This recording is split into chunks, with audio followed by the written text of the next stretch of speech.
नमस्कार। इतिहास में ना कुछ दौर ऐसे आते हैं जब एक बड़ा साम्राज्य गिरता है और पूरे उपमहाद्वीप की तस्वीर ही बदल जाती है। आज हम एक ऐसे ही दौर की कहानी में चलेंगे। ये कहानी है दशपुर राज्य के पतन की।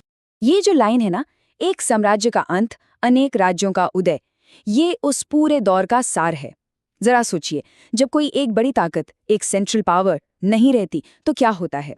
एक खालीपन सा छा जाता है ना, एक पावर वैक्यूम। और बस इसी खाली जगह को भरने के लिए नई नई ताकतें उभरकर सामने आती हैं। उत्तर गुप्त काल की कहानी बिल्कुल ऐसी ही है। तो आइए देखते हैं कि ये पूरा घटनाक्रम आखिर हुआ कैसे। सबसे पहले हम बात करेंगे दशपुर के पतन की, फिर देखेंगे कि कैसे क्षेत्रीय शक्तियों का उदय हुआ। इसके बाद आएगा त्रिपक्षीय संघर्ष, यानी तीन ताकतों की लड़ाई। फिर हम हर्षवर्धन के उत्थान पर नजर डालेंगे और आखिर में समझेंगे कि इन सब ने मिलकर कैसे एक नए युग की शुरुआत की। तो हमारी कहानी का पहला अध्याय, दशपुर का पतन। देखिए, ये कहानी शुरू होती है एक बहुत बड़े पॉलिटिकल वैक्यूम से, एक राजनीतिक शून्य से।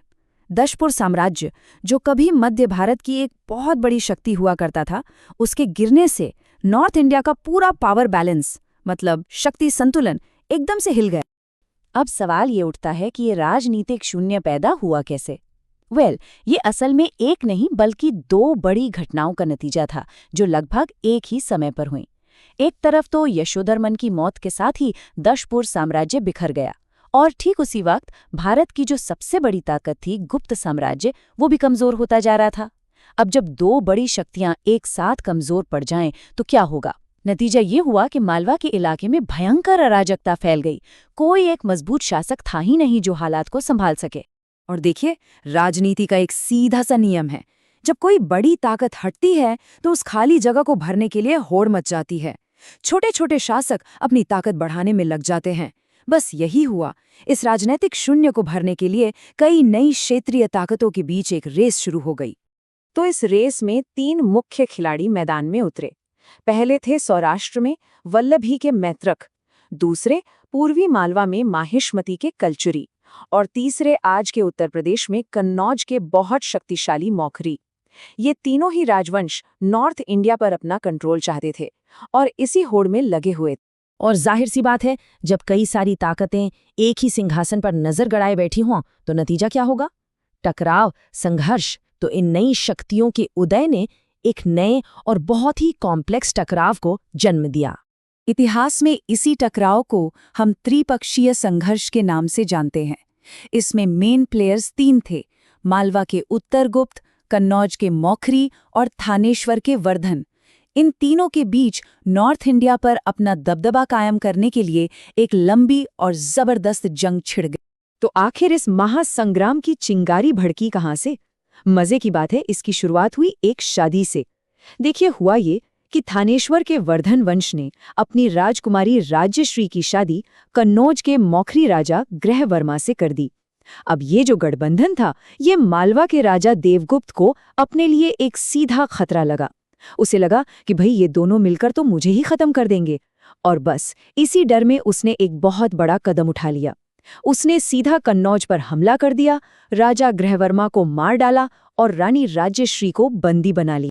और ठीक इसी उथल-पुथल, इसी पारिवारिक त्रासदी के बीच से एक ऐसे नायक का उदय होता है जिसने आगे चलकर उत्तर भारत के इतिहास की दिशा ही बदल दी, और उसका नाम था हर्षवर्धन।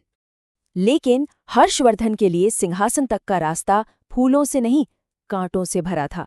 सोचिए, पहले उसके बहनोई की हत्या हुई, फिर उसके बड़े भाई राज्यवर्धन को भी गौड़ के राजा शशांक ने धोखे से मार डाला। ऐसे मुश्किल हालात में हर्षवर्धन ने गद्दी संभाली। अब उसके कंधों पर सिर्फ एक राज्य चलाने की जिम्मेदारी नहीं थी, बल्कि अपने परिवार के अपमान का बदला लेने और अपनी बंदी बहन को छुड़ाने का भी भारी बोझ था।